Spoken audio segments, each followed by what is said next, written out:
Hey guys, Tyler Hartnett here from HartnettHorrorFiles. Yeah, hence my name. And for once, we are finally using Facecam. Woo! Yeah, exciting! Woo! Yeah, okay. Well, we were reading Dead Bart today. You know, one of those average lost episode creepypastas where because there's one missing episode or that there's some weird way they counted it that there's a missing episode there. Something bad has happened. Let's get into the creepypasta. You know how Fox has a weird way of counting Simpsons episodes? They refuse to count a couple of them, making the amount of episodes inconsistent. The reason there's a lost episode, for season 1. Great. Finding details about this missing episode is difficult. No one who is working on the show at the time likes to talk about it. From what has been given, or pieced together anyway, the lost episode was written entirely by Matt Groening. During production of the first season, Matt started to act strangely. He's very quiet, seemed nervous and morbid, mentioned this to anyone who was ever present in them, getting very angry and forbidding you to ever mention it to Matt. I'm going to mention it to him anyway. I first heard of it at an event where David Silverman was speaking. Someone in the crowd asked about the episode and Silverman simply left the stage, and that was it. Ending the presentation hours early. The episode production number was 7G06. The title was Dead Bart. The episode labeled 7G06, Moaning Lisa, was made later and given Dead Bart's production code to hide the latter's existence. In addition to getting angry, asking anyone who is on the show about this will cause them to do everything they can to stop him from directly communicating with Matt Groening. At a fan event, I managed to follow him after he spoke to the crowd and eventually had a chance to talk to him alone as he was leaving the building. He didn't seem upset that I had followed him. Probably expected a typical encounter with an obsessive fan. When I mentioned the lost episode though, all color drained from his face and he started trembling. When I asked if he could tell me any details, he sounded like he was on the verge of tears. He grabbed a piece of paper, wrote something on it, and handed me. He begged me never to mention the episode again. The piece of paper had a website address on it. I would rather not say what it was, for reasons you'll see in a second. I entered the address into my browser, and I came to a site that was completely black, except for a line of yellow text. A download link, I clicked on it, and a file started downloading. Once the file was downloaded, my computer went crazy. It was the worst virus I've ever seen. Trojan. System restored didn't work. You should start watching that porn, and the entire computer had to be rebooted. Porn. Before doing so, I copied the file onto a CD. I tried to open it on my now empty computer, and as I suspected, there was an episode of The Simpsons on it. The episode started off like any other episode, but had very poor quality animation. It's like stick figures, you know. If you've seen the original animation for Someone Enchanting the Evening, it was similar but less stable. The first act was fairly normal, but the way the characters acted was a little off. Homer seemed angry, Marge seemed depressed, Lisa seemed anxious, Bart seemed to have genuine anger and hatred for his parents. The episode was about the Simpsons going on a plane trip. Near the end of the first act, the plane was taken off. Bart was fooling around like a retard, as you'd expect. However, as the plane was about 50 feet off the ground, Bart broke a window in the plane and was sucked out. At the beginning of the series, Matt had an idea that the animated style of the Simpsons world represented life, and the death turned things more realistic. This was used in this episode. The picture of Bart's corpse was barely recognizable and took full advantage of it not having to move. Made almost a photorealistic drawing of his body.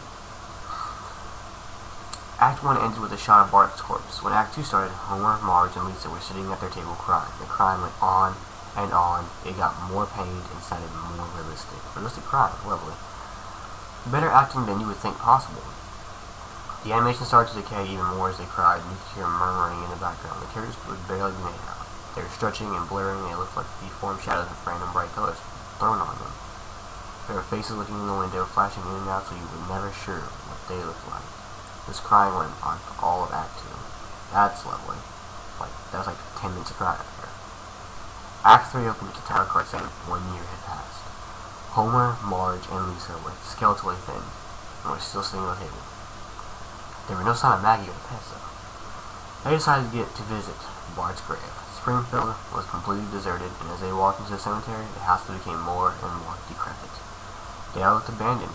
When they got to the grave, Bart's body was just lying on the tombstone, looking just like it did at the end of Act 1. The family started crying, and eventually they stopped and stared at Bart's body. The camera zoomed in on Homer's face.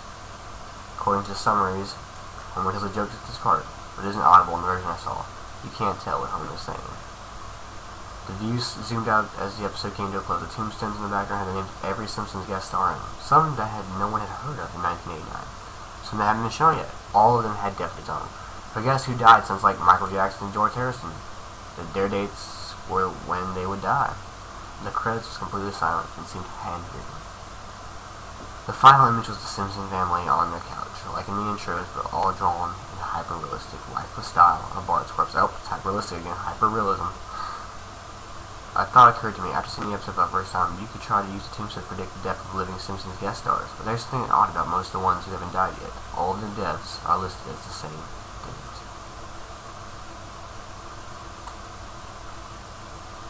Lovely. Why did I click this again?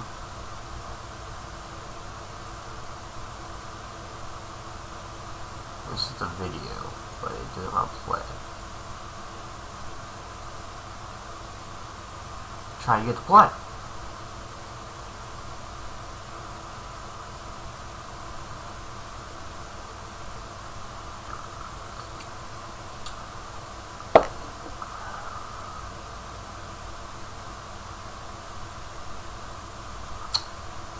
Alright, forget it.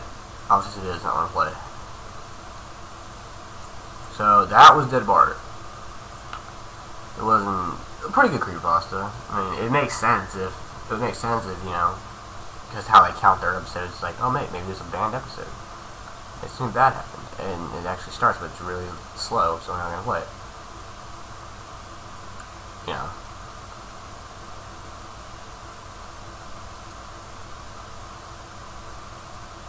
Oh, that's a shrimp song, so yeah. Maybe it could have been a little better? I don't know how exactly they could have made that either. You know, except for the lack of realism with, hey, maybe all their deaths are on those tombstones. More use of the word hyper-realism. Or, sorry, no, can't they just say realistic? They have to say hyper-realistic. It's like the Squidward suicide. Creepypasta. That I did.